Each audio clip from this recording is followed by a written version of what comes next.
Everyone, she's coming back. Back to your places. What? Oh wait, she's coming back.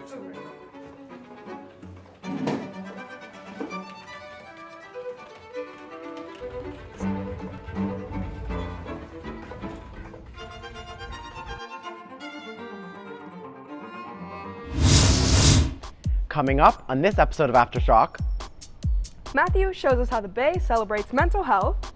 Lauren gives us a look into the world of Technicolor. Clara gives us a rundown on the first boys varsity football game. And much, much more. I'm Matthew Maycutt. And I'm Alessia Levian, and Aftershock starts now.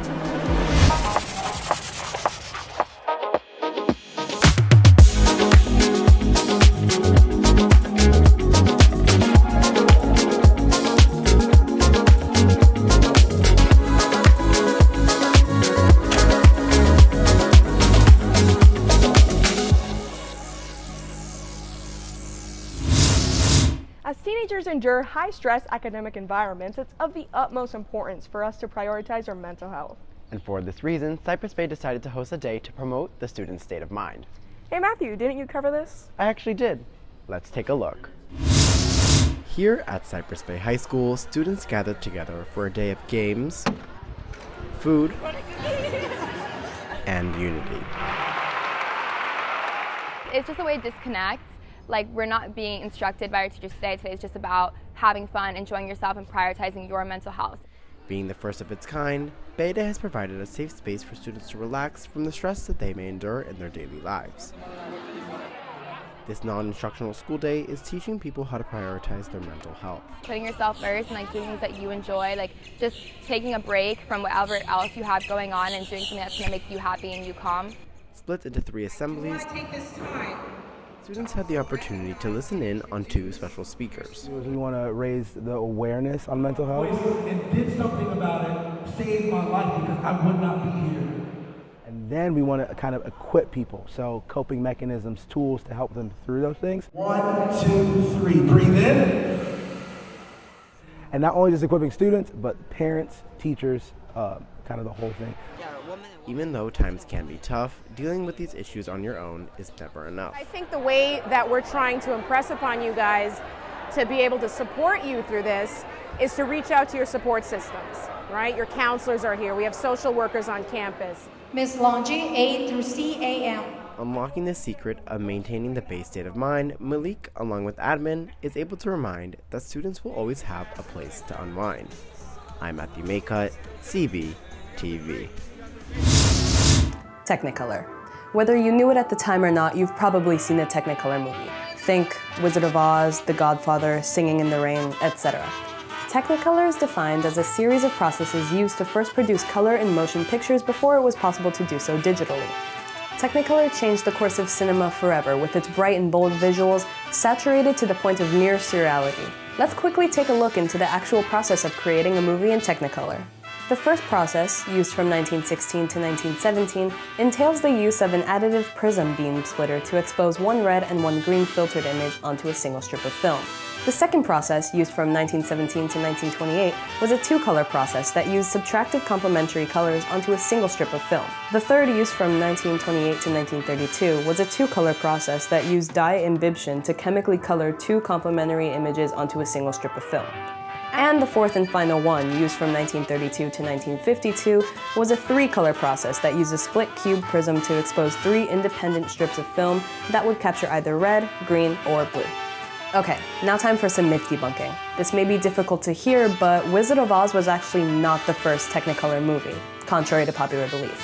The first Technicolor movie shot entirely on Technicolor's 3-color process was Becky Sharp in 1935.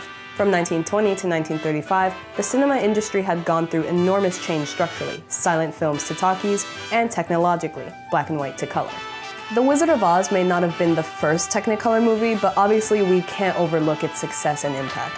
After the release of the movie, studios around the world rushed to get their hands on Technicolor. During the 1940s, hundreds of Technicolor films were made, and people loved them. However, the difficulty of producing them continued to annoy studios and filmmakers.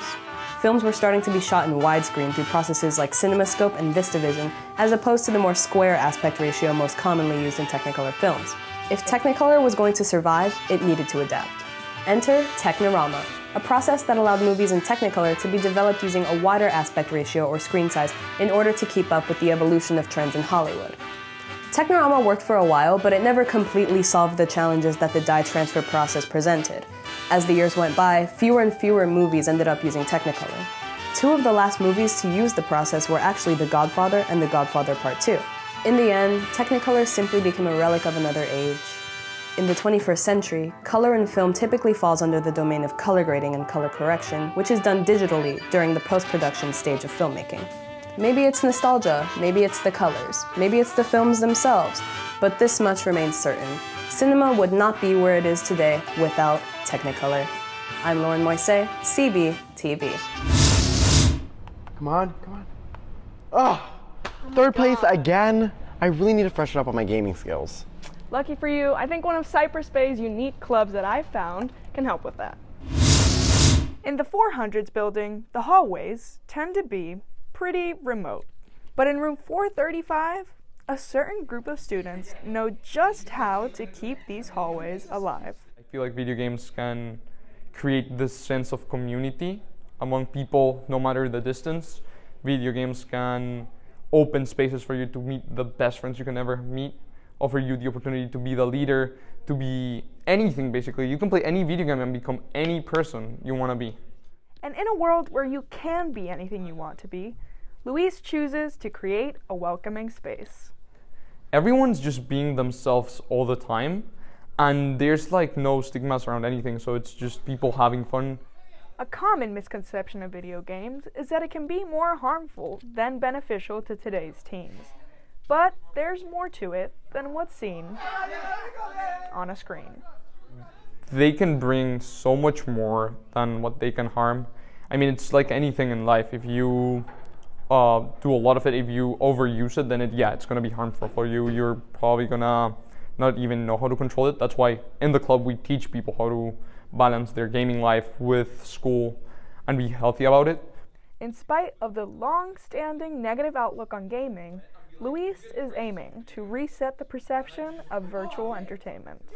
Alessia Levian, CB TV.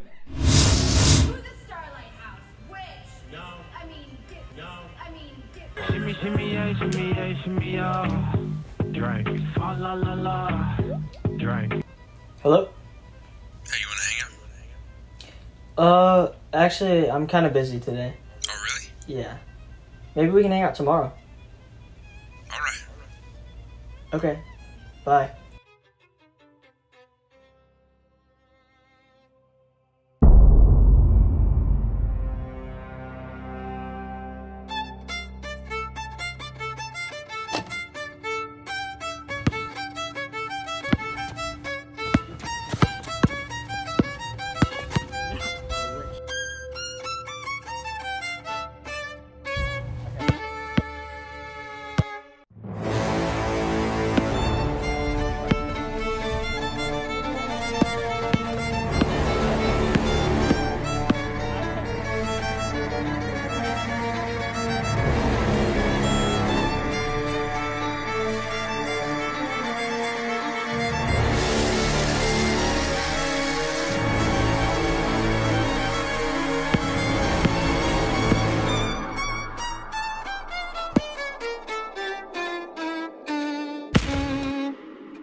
Let's game.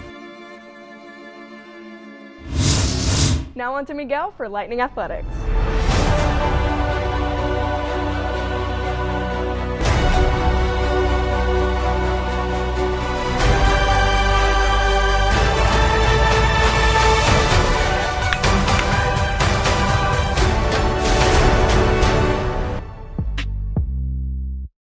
Hey guys, I'm Miguel Cabrera, and last week was the start of our Varsity's football season. With a crazy and intense game against West Broward, here's Clara recapping on the first game of the season. On August 26th, the Cypress Bay Lightning varsity football team was pumped for their first game, an intense matchup against the West Broward Bobcats. The Cypress offense started off strong, scoring early in the game, and the Lightning held a 7-0 lead for the remainder of the first quarter with the encouragement of the fans, supporting an all-white. In the second quarter, the Lightning defense tried to hold back the Bobcats, but their offense was too much to handle. The Bobcats continued to scratch through our defense and scored a touchdown, making it a close game going into halftime with a score of 7-6. After the Sound of Thunder's halftime performance, the Bobcats and Lightning played shutdown defense for the entire third quarter, leaving the game up in the air in the fourth. Starting off the fourth quarter, the Lightning responded aggressively, bringing the score 14-13. But the Bobcats were not going down without a fight, as they charged down the field in retaliation to score another touchdown of their own. However, the Lightning's powerful offense was able to bolt through the Bobcats' defense and score, making it a 21-21 game. The tied score in the end of regulation led to an intense overtime. At last, the Bobcats finished aggressively, scoring yet another touchdown, giving them the win. The whistle blew with a final score of 24-27. Although our Lightning team did not exactly strike, we are surely excited for the games to come. Clara DeLuca, CBTV Sports. With the start of a new school year, we've all set new goals for ourselves. No more cheating, staying up all night doing homework, and being more productive. Well, have you tried picking up a new sport? How about pickleball? Yeah, I know, it sounds odd, but here's Alex educating us on this underrated sport. Welcome to Weston Regional Park, where athletes participate in sports such as basketball, volleyball, and much more.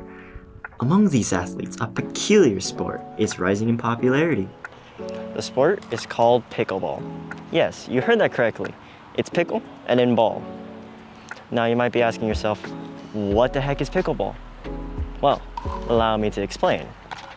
Pickleball is a racket sport similar to tennis, where you hit the ball back and forth across the court. Rules are mostly similar to tennis, with a few exceptions. Some include the fact that serving must be underhanded and has to go diagonally across the court. But there are still some differences, like instead of rackets, pickleball uses paddles. And the ball kind of looks like a dog toy. With the rules and specifics out of the way, you might now be asking, where in the world did pickleball come from? As a matter of fact, I have an answer for that too. Pickleball originated from Bainbridge Island, Washington State in 1965. It began as a backyard sport for children. But why is it so popular today? Well, this year, pickleball was adopted as the official state sport of Washington. More importantly, it's easy to play and appeals to people of all ages. The skills from other racket sports also translate quite quickly. Due to its popularity, pickleball courts are popping up all over the country. It might become as widespread as sports like baseball, basketball, or soccer. So go pick up a paddle and get to pickling.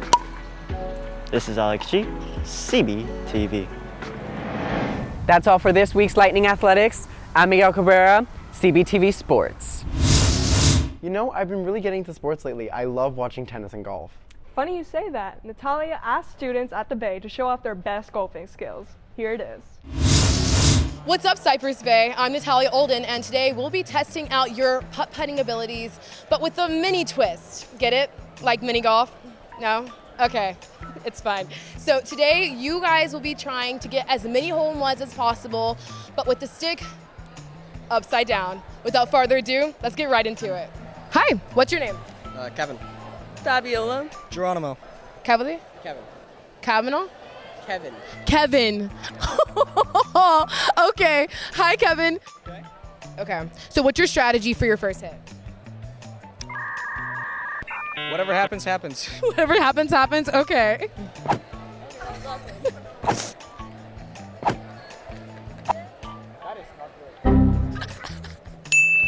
Oh, okay. Yeah. Okay, good job. Okay. Okay, you want to try one more time, but with it like normal, or? I'm gonna do normal because I want to feel better about myself. Feel better about yourself? Okay. Oh. Does that count? I mean, it hit the back. I think that counts. Hold on, I gotta do this though. Okay, we're doing like leg positions here. We're doing.